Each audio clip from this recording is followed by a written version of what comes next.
que je voulais dire ce soir.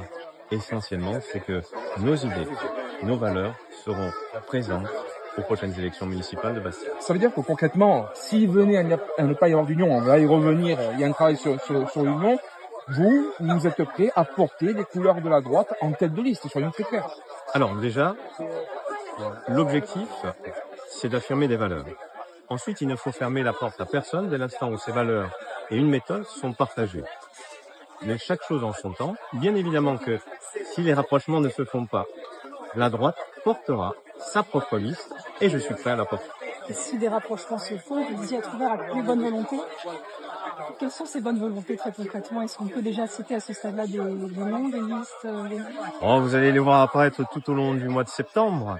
La semaine dernière, il y a déjà quelques personnes qui se sont exprimées. Il y en aura d'autres encore dans le futur. Ce sont toutes ces forces qui expriment le souhait d'alternance pour Bastia. Après, vous voulez rassembleur de la droite. Et ce soir, on ne voit pas François Chico, on ne voit pas Jean-Marc Amondolo, on ne voit pas Jean-Louis Milan. Ça veut dire que ce rassemblement, pour le moment, il est difficile à faire?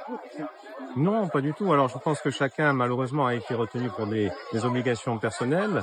Pour autant, on trouve des proches de chacune des personnes que vous avez citées. Et ce que je retiendrai surtout, c'est que depuis 14 ans, la droite à Bastia n'avait plus fait de rentrée politique. Et ce soir, c'est le cas. Et ce soir, il y a du monde, puisque nous sommes plus d'une centaine, à la citadelle de Bastia. Et en ça, je pense que c'est déjà une victoire pour la droite.